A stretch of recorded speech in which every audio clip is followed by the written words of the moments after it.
My name is Michael D. Campbell. I am chairman of the Uranium Committee of the Energy Minerals Division, and we have put together this presentation concerning the sources of rare earth elements in the United States and in the world.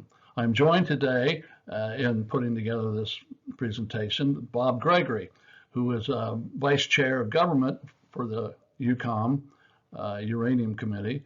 He's from the Wyoming State Geological Survey. I'm also joined by Stephen Sabray, who is, serves as Vice Chair of Academia. He's from the University of Nebraska. Also, James Conca, who is a well-known energy expert in the world. He also provides a lot of input over the years, and he's a member of our advisory group.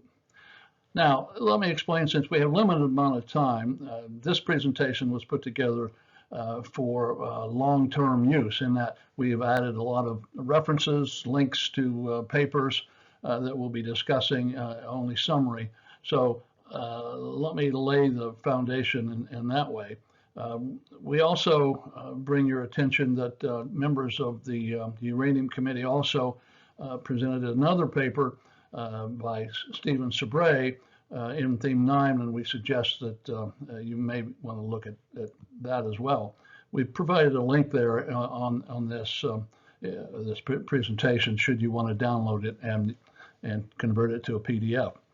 At this stage, let me explain that we're going to be going rather quickly, and we may run out of space and time.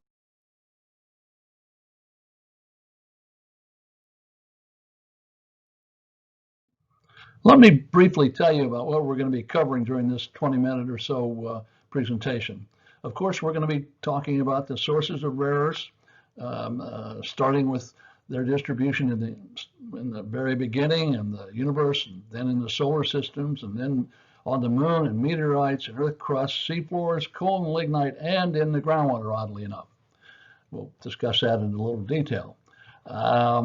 We'll also be talking, of course, about the mineralization and the processes of rare earth formation, and how they're often associated with uranium and thorium, which is primarily the reason we've included it in the Uranium Committee as a subject of discussion and monitoring. We'll discuss also some of the deposits in China and in the U.S., especially in Texas, Wyoming, New Mexico, Colorado, Idaho, and Alaska, although there are a few others elsewhere. But we'll also be discussing those deposits and mines in Australia, and projects in Greenland and Scandinavia and Russia. Of course, there are others in the world, but those are the principal ones we chose to discuss during this presentation. History and development of our rare earths started a long time ago, as chemists and other industrial people began to recognize the special properties of the rare earth group of elements, and their use is expanding rapidly. As new applications were developed by the academic industrial complex, I like to call it, that stimulated major research, and by 2010, there was a huge amount of industrial development, and the prices of certain of the rare earths reflected that we'll be discussing in a few minutes. Rare earth demand through mining and prices have increased, but as China started holding back from some price-controlled rare earths, that created a rare earth price boom of the period of 2010 to 2013 that we'll be discussing in a little bit.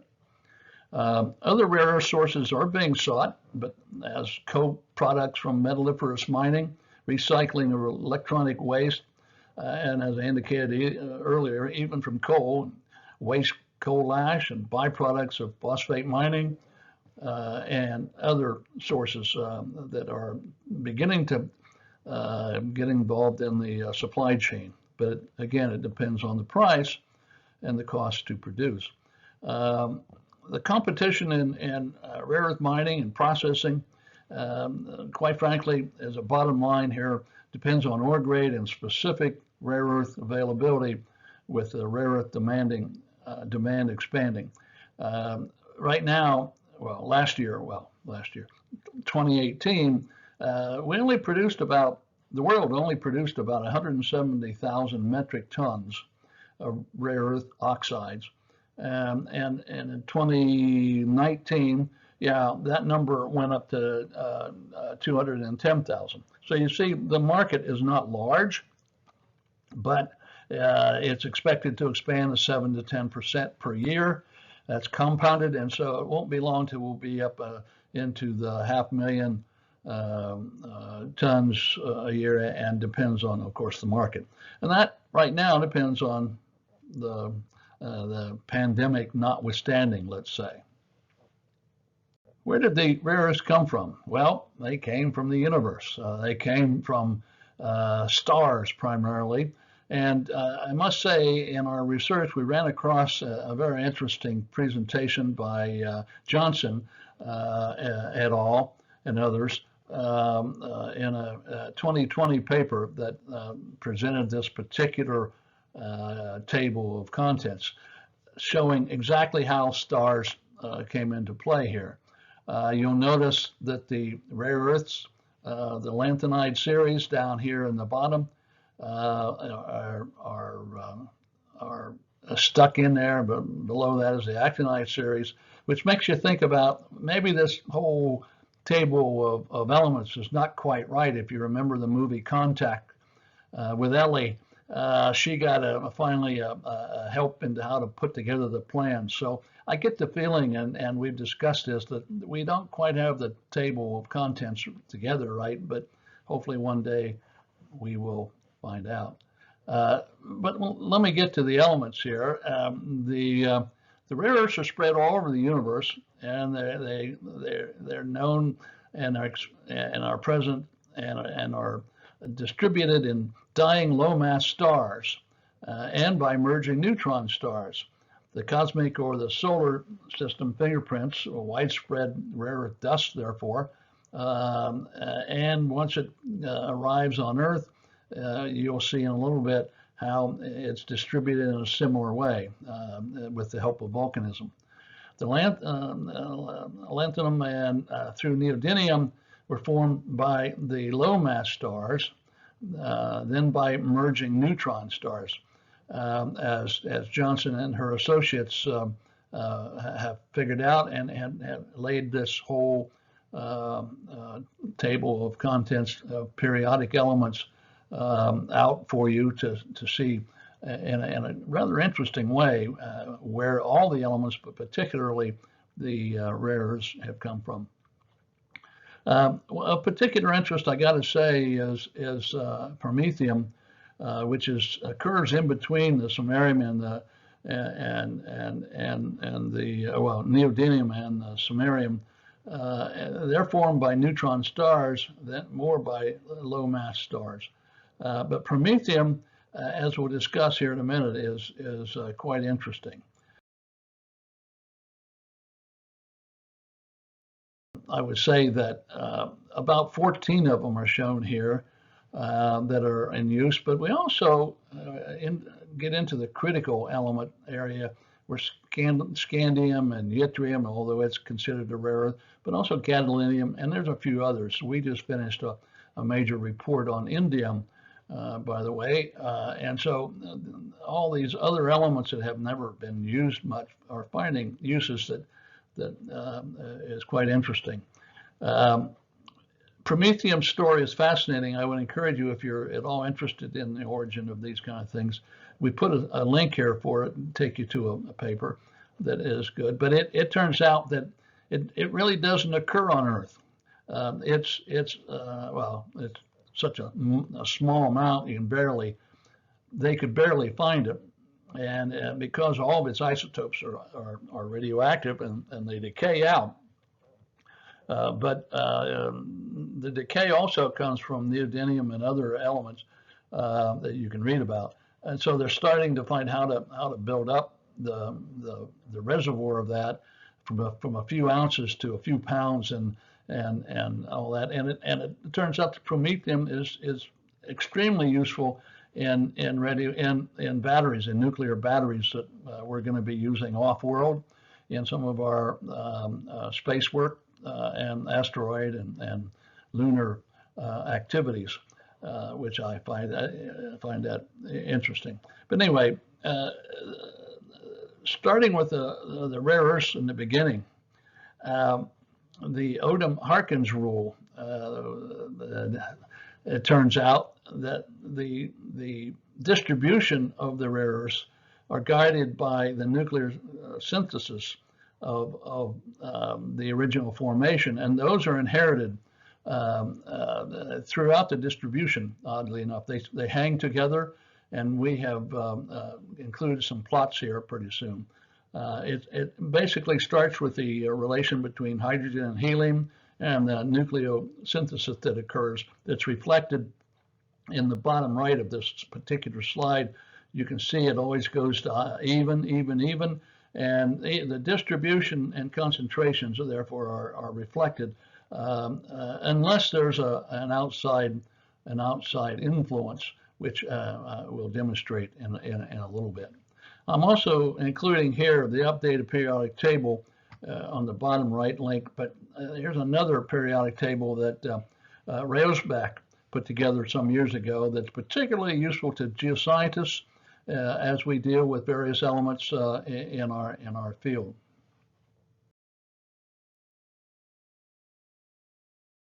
Okay, let's look at some of the distribution of the rare earths, starting with in the lunar samples that we recovered from the moon over the years, and from meteorites. You notice the sawtooth pattern from the nuclear synthesis of hydrogen to helium, or helium to hydrogen, etc.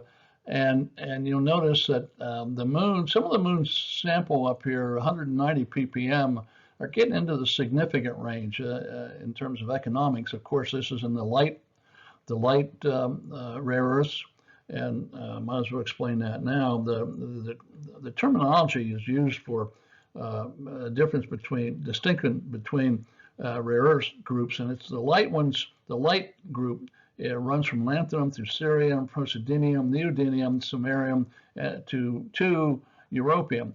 You notice in between neodymium and samarium, there's an odd extra.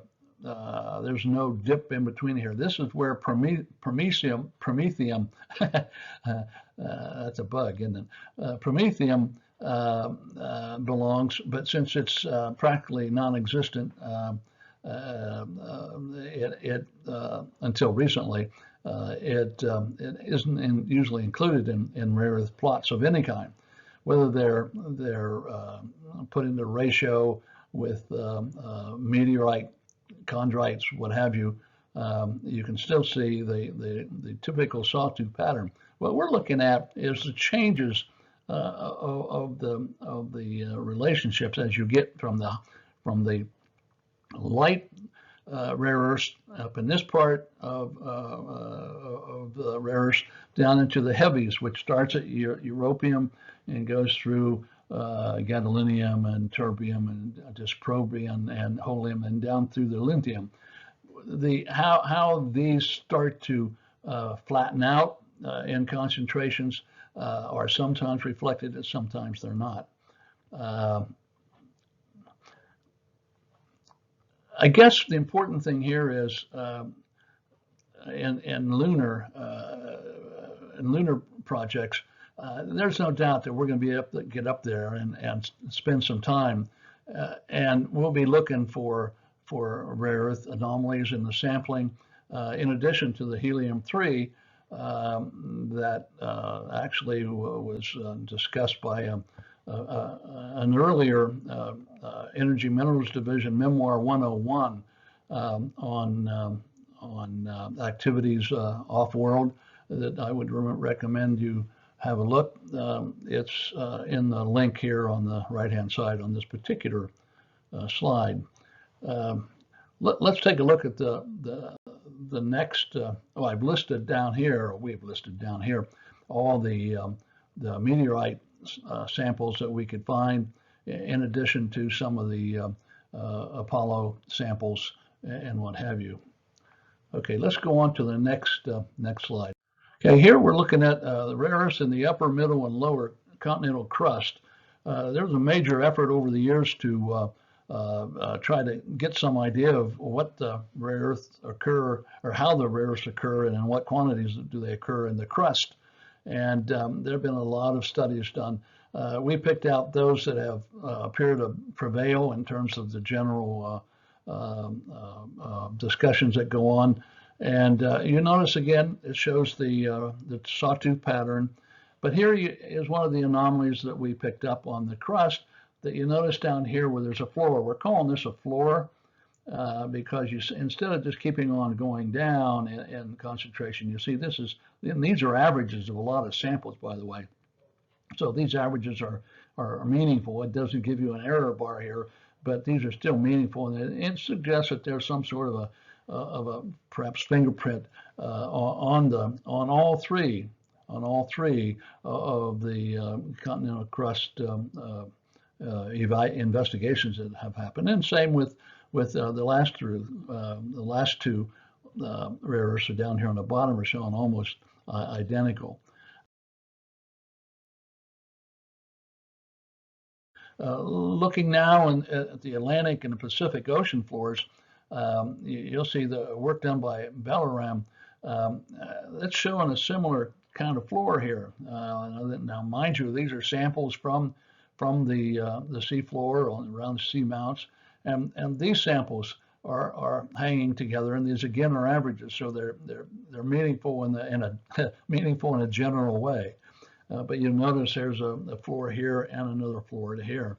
And these concentrations on the seafloor can be quite high, and therefore industry is crawling all over it. I mean, looking at it in great detail. Of course, it's not only in the Pacific and the Atlantic, but also in the Indian Ocean.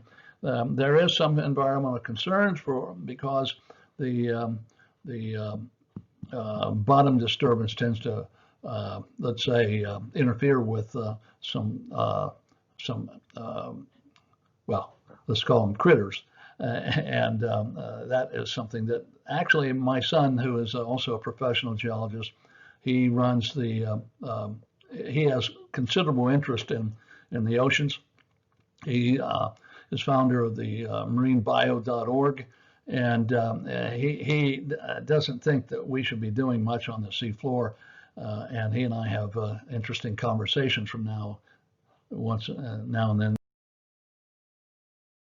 Now, turning to rare earths and coal, since China has done so much work, it's one of the things we notice in the industrial complex explosion in 2010.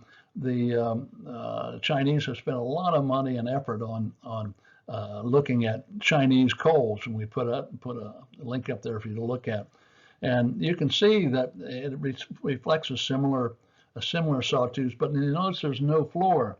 It goes all the way down in sawtooth without bottoming too much.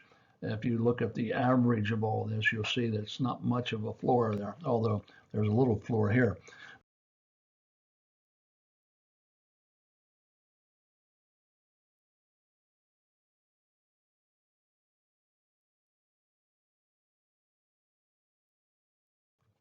To such an extent that even this stimulated, no doubt, the U.S.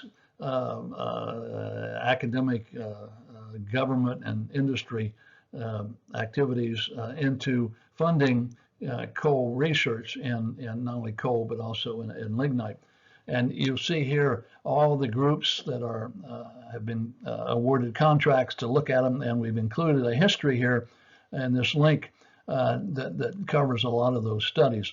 And I must say, when you go to this history, you'll see you're being taken to the I2M web portal, which I could go on at great length, but we don't have time. But it's a collection of almost going on 10,000 papers or reports and what have you that we put together over the last 10 years, and we add to from people like you out there that send us interesting reports that we haven't already found.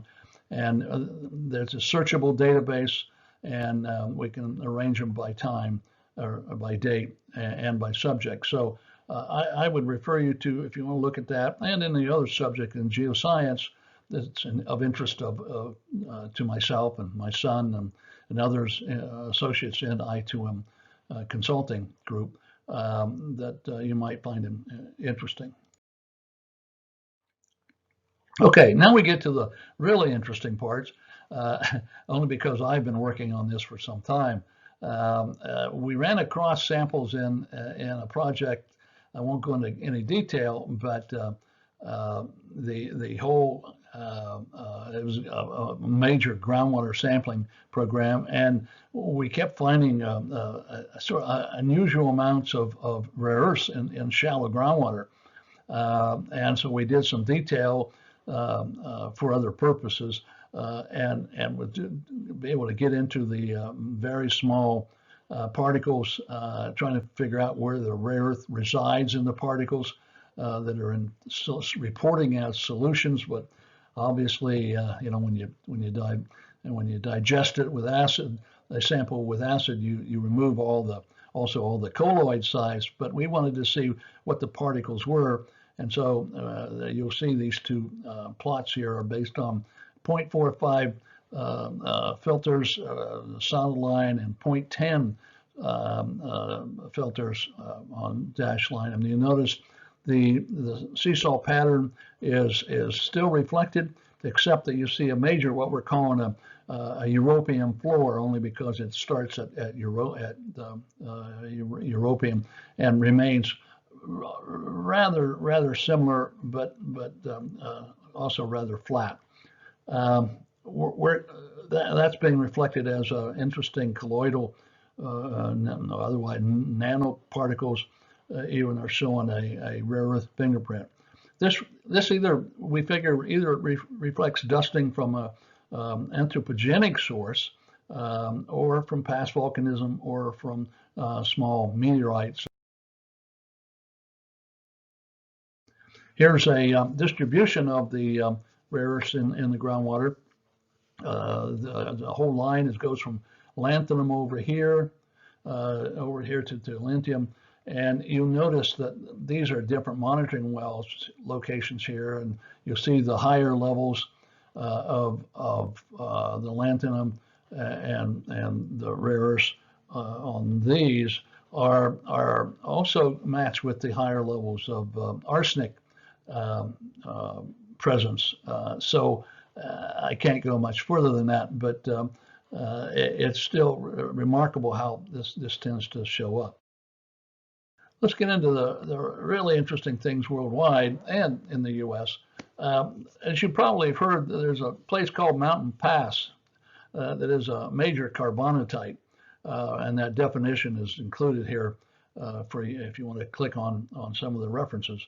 And I won't have time to go into too much detail, but Mountain Pass used to be our major producer of rare earths for many years, until the economics and the environmental issues got a little troublesome, and they had to slow down. And about that time is when China got into the mix and started controlling all the distribution, or most of the distribution. But let's look at this map first. Here's China, and I got to say, China's got huge amounts of high quality, high grade rare earths, and not just one, not in the inner Mongolia right here, but they have other major deposits, and some of them are carbonatites, and others are alkaline igneous related to intrusions. So you can see here they are here, but here's Mountain Pass. But at the same time, here's the New Texas project. Here's the Eastern Seward Peninsula project that we've been working on. You'll see the coal carbonatite here is discussed right over on this side with a good link that will give you an idea of what's going on. This is not developed yet, but as you'll see in a later slide, Russia has a fair amount of rare earths as well, and we'll see how that goes. And as you can also see, various deposits, both carbonatite and peralkaline igneous intrusive types of occurrences are not uncommon in the world and increasing rather rapidly as exploration expands. Excuse me, but the heavy minerals are also have plenty of monazite and other rare earth containing sands. And there's a few deposits that are residual clays that have retained the rare earth and it didn't wash away, let's say. And of course, the phosphates in the world, not only in Morocco, but in Queensland and Northern Territory, where I worked on in the early 60s, that I noticed that had a fair amount of rare earths in it. And because these are bulk mines, that means huge tonnage, there's a huge amount of secondary available rare earths in these kind of deposits. Okay, let's move on to the next slide. Here's the distribution more recently, 2019, of some of the deposits. I won't spend much time, except this is a small print here, and I'm expecting that you're looking at this on the computer monitor and not, like at a big theater. So you'll be able to read this small stuff, and that's the reason we've added small font and not used all big letters that would jump out at you. So anyway, this is for your secondary consideration. Items of interest right now, we count up about 55 known rare earth occurrences, and the numbers are increasing, as I said. And those are coming in Canada, and more in Australia, and of course I'll bet China is still looking other areas, mostly looking for shallower, less expensive to mine kind of projects. There are so many, in fact, that as I say here in the bottom right, and to remind me to share with you that there are so many of these particular deposits that many of them will just end up as sites for geologists' field trips in the future decades ahead. So, oh yes, we have plenty of rare earths, and that's what we're getting to here. And here's an example, especially like in Texas.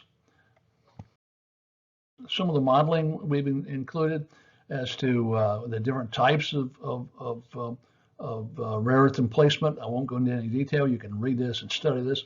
In fact, our whole presentation is presented to you for secondary follow-up for detailed evaluation. That's the reason we've added the links and the various graphics here. I want to emphasize that this is probably the most common type of intrusive rare earths that contain very large amounts, high amounts of rare earths, usually in fluorine veins with high amounts of uranium and thorium. The project in the eastern Seward Peninsula that we're working on, the paper which we produced a couple years ago, will give you some more details of this. The rest of the types that are dealing with cyanide or carbonatite occur in New Mexico and related, and there's a reference there for you to look at that. We've also provided all the references for each one of these figures so you can follow up in some detail. I want to emphasize also about the seafloor here. This shows on the right is a outstanding graphic for that you can click on, and it'll expand. That shows you just how a lot of the rare earths have gotten into the coal and lignites in the world, which is understandable from volcanism and perhaps meteor breakup. The mother lode, if you will, of rare earths right now. This is the Banyan Obo rare earth mine complex. There's more than one mine here. You can see a pit here, a pit here, and a pit here. These are all waste piles, tailings piles. Those are the ones that mostly get the and down in here, and here's some more waste piles. Those are the ones that usually get most of the PR. And for example, in 60 Minutes, if you happen to see that one that piece that they had a few months ago, that was, they emphasized oh, look at the waste piles, and isn't that terrible? And yes, there's environmental issues, but the Chinese get after these things, and you can see there's a town built right on top of the mine to provide the help and assistance. And I understand that the Chinese are beginning to add new environmental controls and improve conditions. So they know what they need to do, and it's just a matter of with the world, with their eyes on, well, with the world's eye on what's going on, they'll respond. So these mined ores and process oxides are being developed, but China is also realizing that not only do they need to just produce the rare earth, but they also have to, if they want to keep control of much of the market, keep control of the produced metals and the alloys that are being used, and the end products such as magnets that goes into electric cars and rail lines. And at the other end, they have figured out that not only do they mine, but they also have to sort of control other sources. So we know for a fact that they're out talking to a number of people, mining companies in Australia, for example, and South Africa and elsewhere for acquisition of those projects. And of course, they would put them, they wouldn't develop them, or they would develop them very slowly to protect their production, not unlike De Beers does in the diamond business. So this is nothing new. This is just pure capitalism, and we have to compete accordingly. This too is a table of small print, but it's for your benefit. It shows some of the older rare earth deposits been known for years, so it's not like it's new. Finding rare earths are new. We've known about rare earths for a long time. It's just we found out that some of those rare earths have some really interesting applications, and so all of a sudden the demand is starting to go up. Here's some of the mountain pass descriptions in some detail. Excuse me. And Castor in 2007 described all the older products, all the older rare earth sites in some detail, if you want to take a look at that. The one in Texas that will likely be on in production pretty soon, because not only do you have to mine it if you really want to get into the rare earth business, you also have to process it into oxides before it has any major price to it. And that's what the USA Rare Earth Company, which has sort of taken a lead in the projects in Texas. The Texas Mineral Resource Corp did the development, early development, although this deposit was also known for some time, but they didn't know how useful it might be. And by useful, I mean it not only has rare earths, and you can see here's some of the sawtooth, but if you notice, it's heavily enriched, excuse me, heavily enriched in heavy rare earths, which is some of these products are extremely high priced. So, but it's not only that. It's also because the deposit has hafnium and beryllium and gallium and zircon in what appears to be economic concentrations. But at the same time, there's a sulfate byproduct that is being considered to come out of this thing, and that's going to be producing sodium, potassium, manganese, magnesium, iron, and even some aluminum. Excuse me.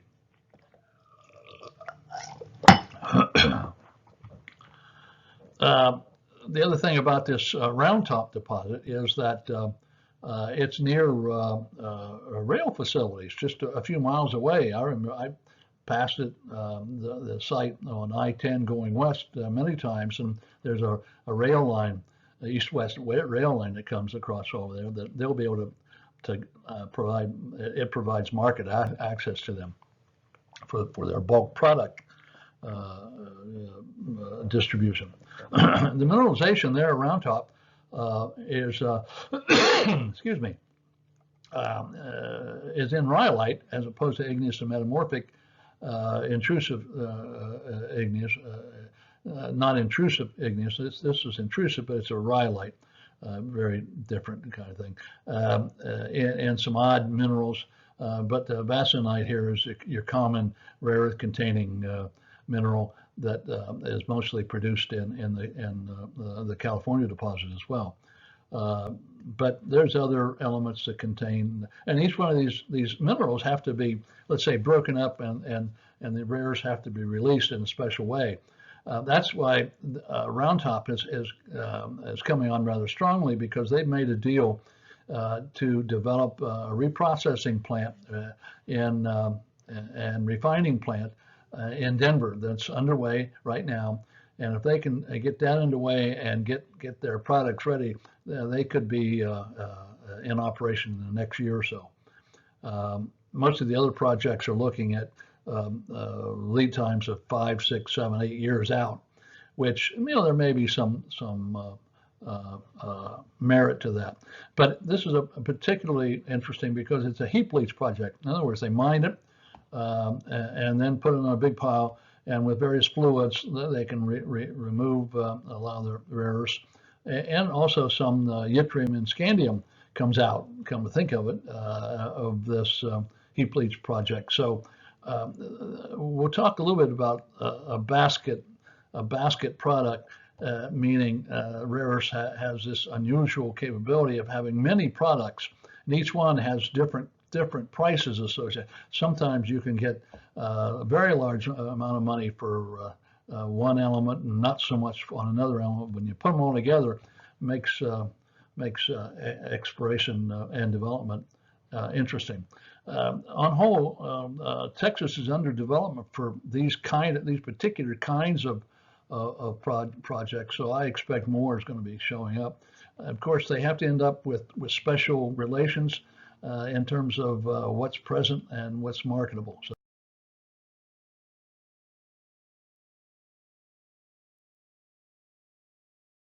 Bob Gregory up there has told me a lot about what's going on up there, and he's involved in the production of both large scale reports by the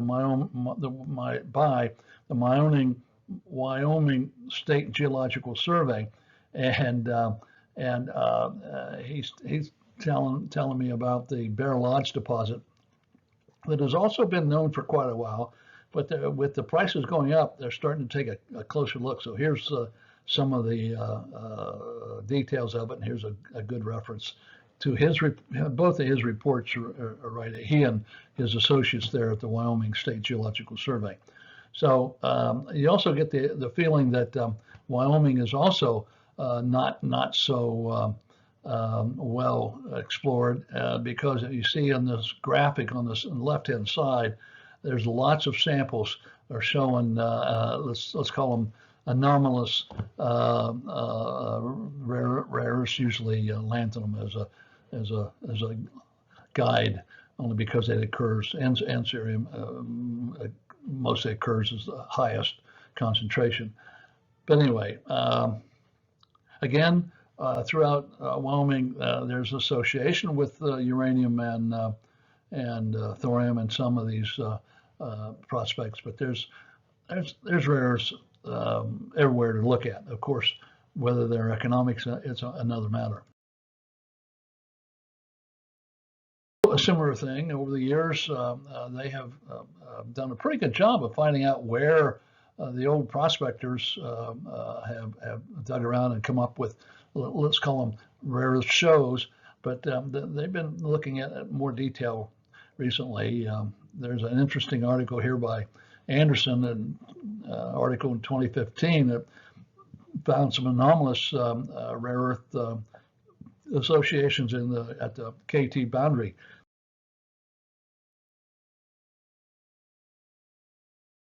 The next is in Colorado.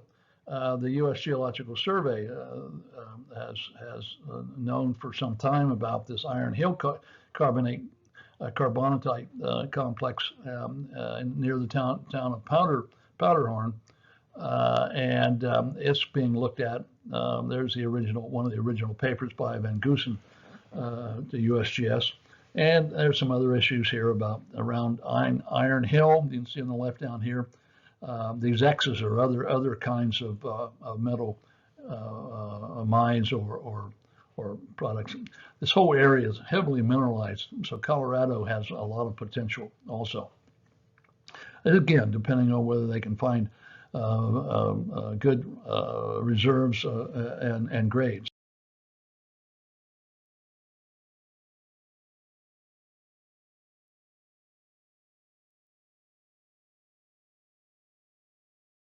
In Idaho, Lemhi Pass is well known for years. They're taking a look at that, and you can see back in this late 70s, some stats and others took a look, and then more recently, some of the Diamond Creek vein deposits were looked at in some detail. They weren't looking necessarily for rare earths, but they were looking for radioactive areas. And then once they found the radioactive minerals, they found out that those minerals also contain significant rare earth elements. In Nebraska, the Elk Creek carbonatite was discovered in 1970, and that's been looked at academically for some time. And you can see it's about 630 feet deep to the top anyway. It's iron-rich bearing carbonate rock.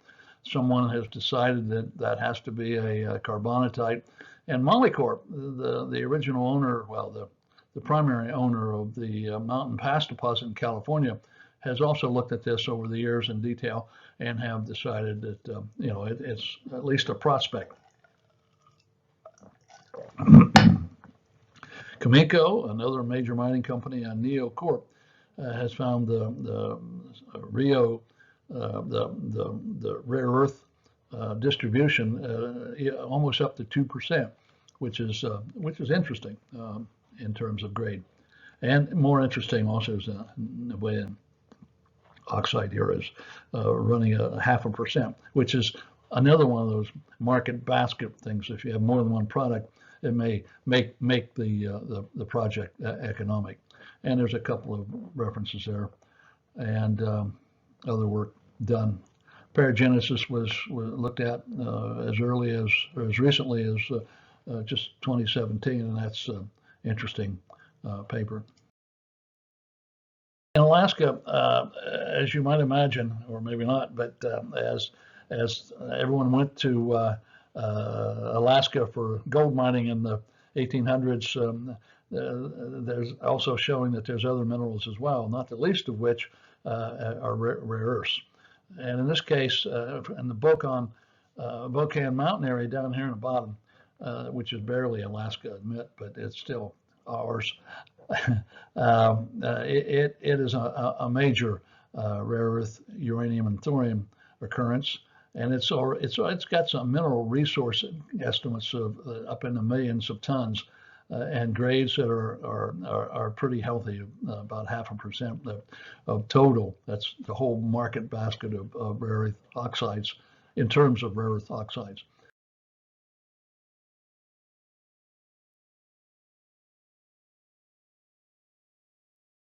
One of the other areas is Kachuik Mountain areas in the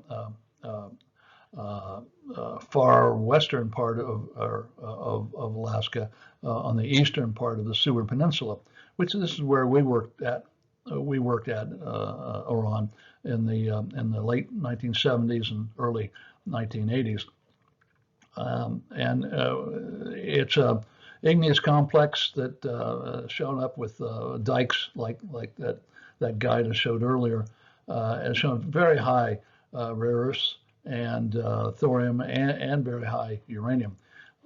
This is a sample here of the alunite minerals, which contains some, if not most, of the rare earths. There's that black crystal. They look like cumulates when you're in the field, and then when you do thin sections, you can see them here. You notice these things are all heavily fractured, like there's been some major movement after these things were in place.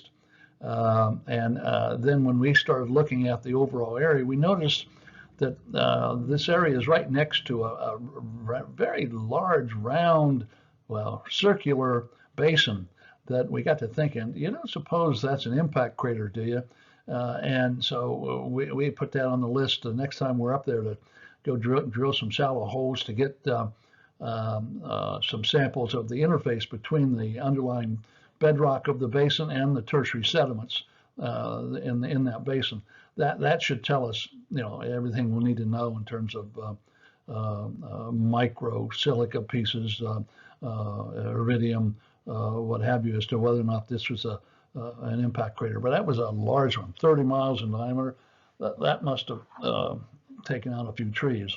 But anyway, I won't go into any details because it's the references down here listed in the paper that we put together based on the 1970 and early 80s and subsequent work on that area.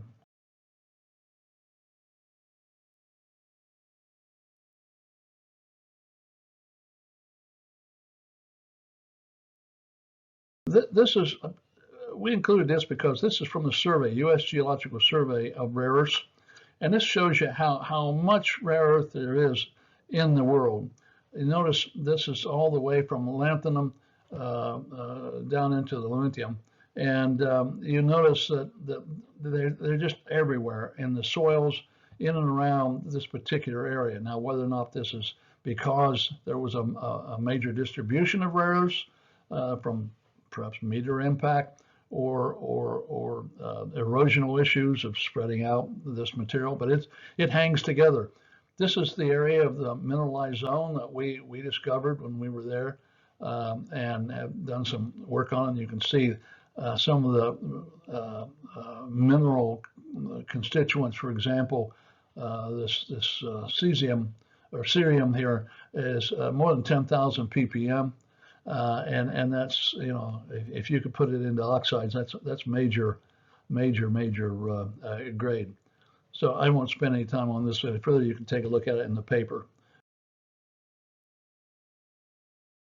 The country that has the most to offer from rare earths, not only because there's a lot of rare earth deposits, but primarily because Australia government, state and federal government, are extremely supportive of mining.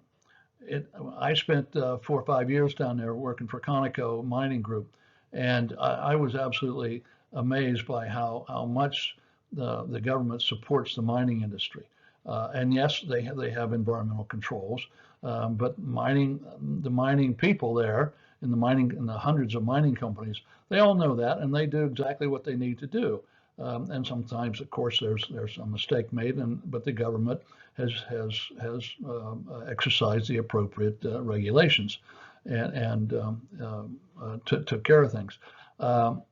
So I'm just going to give you a few of the ones that are well known. Mount Weld here is a major producer right now. Mary Kathleen mine is very interesting. I was in that mine. It's an open pit mine, and it's like a different world. It's incredibly dark. The whole pit is dark orange to black to brown, and you get down in it, and you don't think you're even on Earth. And the area is just so heavily mineralized with all sorts of odd rare earth minerals and what have you. That is essentially mined out right now. And of course, Milo here is an extension. They started drilling next to it up a trend or what have you, and found some more. But Olympic Dam is an ongoing project. This is another instance of how you have a market basket of more than one project, more than one product. Olympic Dam is primarily a uranium mine, but it also has a fair amount of rare earths in it. But they're not now.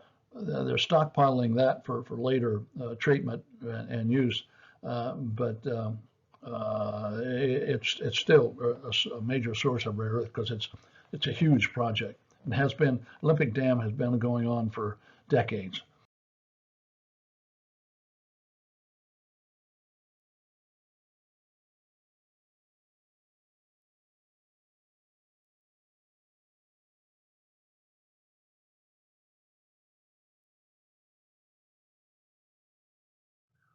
Okay, Greenland, down to southern part of Greenland, all sorts of activities going on with respect to rare earth.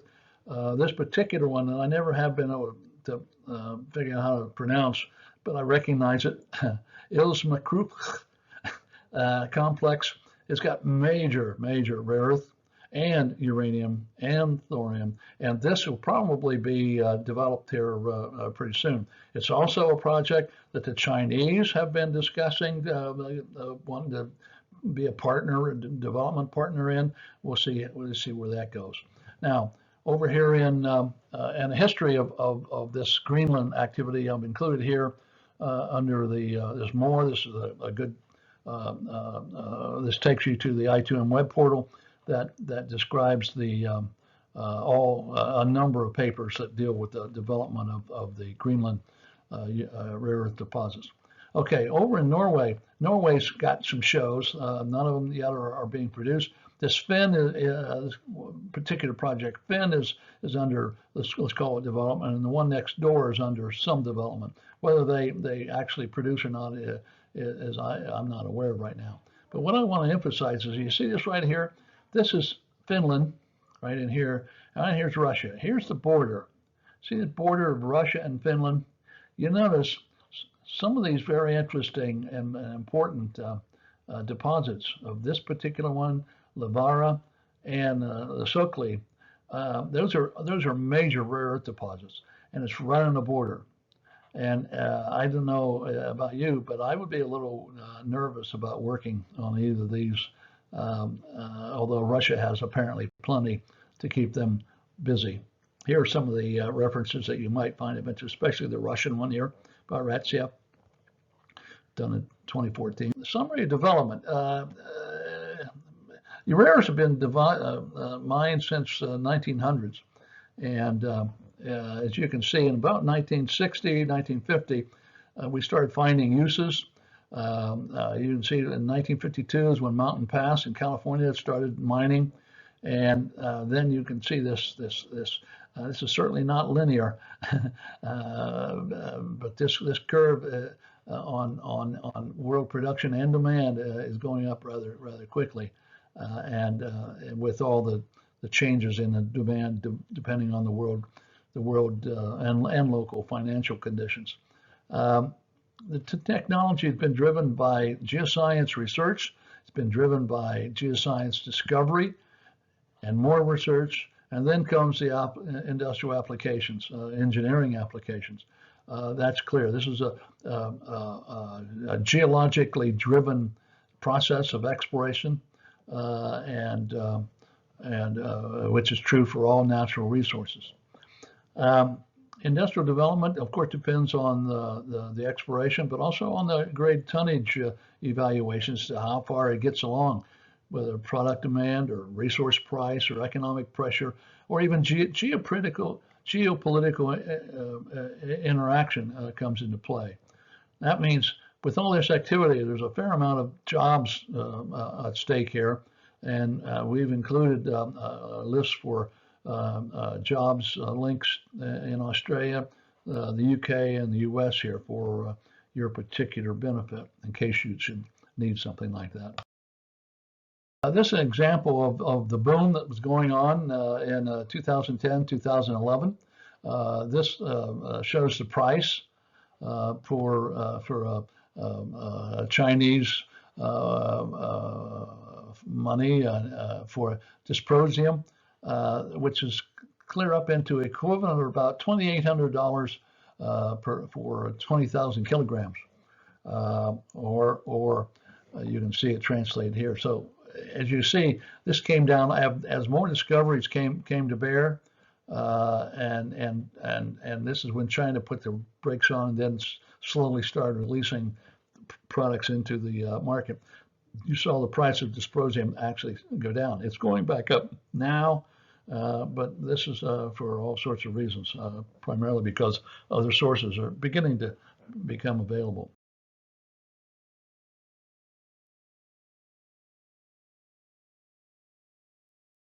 You can see that the cerium is not rare.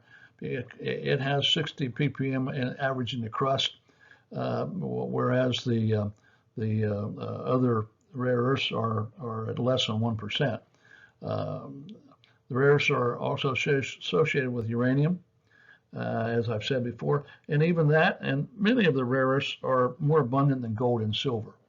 So the world reserves of rare earths are increasing with exploration, just like when uranium is under exploration, the reserves increase that way too also.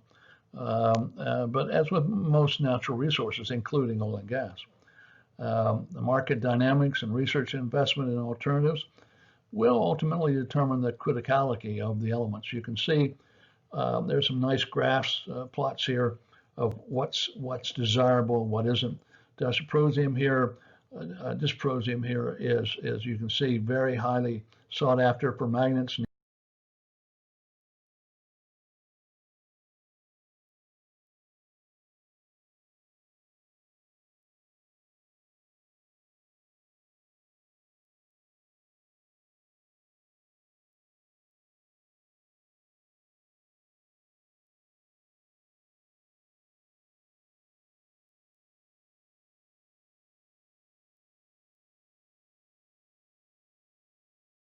We've gone from 170,000 tons to 210,000 tons. It didn't take much mining to make this kind of production. So this is fairly small, but critical.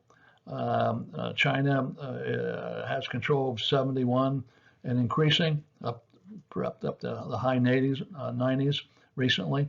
But they're having trouble with illegal mining because they can't seem to control it that much. It's probably leaking out of border areas such as Vietnam and elsewhere.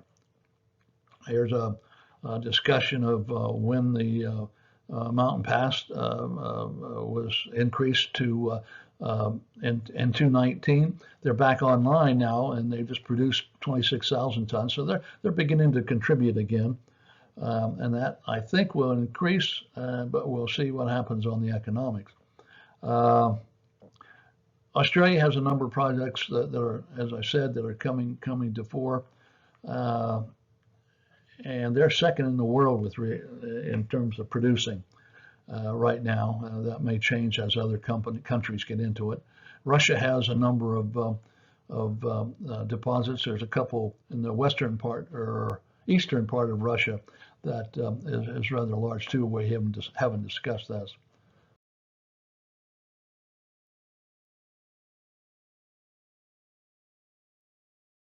Some of the distributions of where the grade tonnage, grade versus tonnage comes in, and you'll see here some of the ones we've mentioned already are put into perspective. And same over here. Here's the large Chinese, and here's Mountain Pass. Here's Mount Weld. I think over here's Round Top. You see, it's not the highest, not the lowest, but it's up in there with the other deposits. Lanthanum in 2019 was going for $168 a kilogram. $1.68 a kilogram. And in 2020, it was up to $330, $3.30. Sorry. And so that's a big increase. But at the same time, you look at praseodymium, and it was up to $54. But in 2020 it was down to 41. Other ones like terbium, that's going for $575 a kilogram. That was terbium. That went up to $650. And so you see evaluating the economics of these mines tend to be a little dicey because you can't put your finger on the right price. That you don't want to be too high or too low. We do that. We have that problem all the time when we're evaluating mines, especially the ones we've done in Australia, because it's market driven and how you do the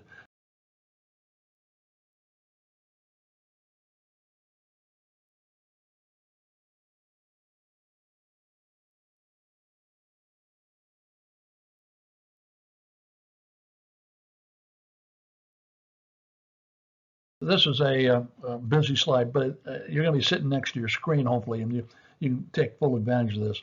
I put all the deposits in perspective here, and even in Namibia, a major rare earth, but it primarily is producing yttrium, which sort of separates it from the others. Here you see it here on the top of the market basket, meaning it has yttrium, but also a lot of other things that you get good money for in the market.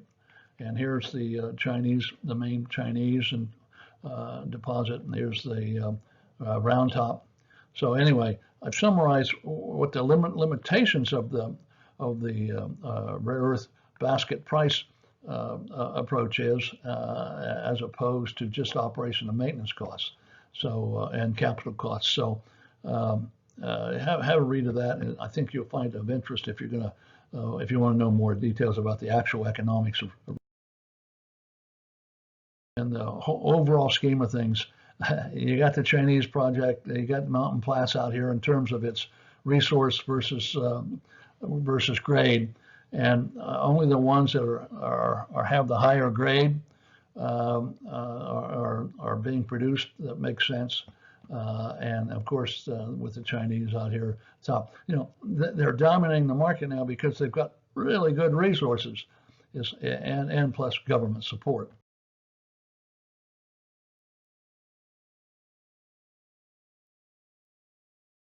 But in the future, up here to the Argus Research Group started looking at what are we going to need in the future of 2020, and you'll notice that the rare earths are hanging in there big time, and the volume, for example, let's say of magnets only producing of total rare earth 21%, but its value is 68% of the total value. So magnets are going to be huge.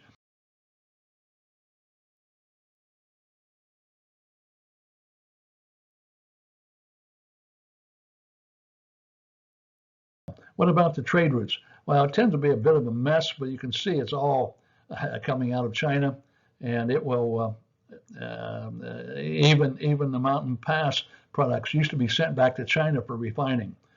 That if the Round Top project gets started, and especially the processing, then they won't send it to China. They'll send it to Denver so we develop our own rare earth processing.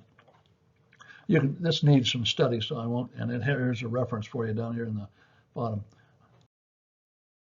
Let me say that there's a price-demand complexity to this, where you saw the neodymium dysprosium peak, that as mine products were developed, the price went down, but with increasing demand of 3 to 7% CAGR, which is the compound annual growth rate calculations, it's still going up. So we're in an interesting situation, and with respect to reserve base, there's a possibility that down here in the bottom you see that I mentioned something about the development of off-world resources. If in fact some of those asteroids are just loaded with rare earths, where we can get huge quantities of very high grade, all of a sudden, all of the rare earth deposits on Earth may become uneconomic. Yes, it's going to cost a lot to get up there, but maybe the unit price of these rare earths will come down as we develop the technology.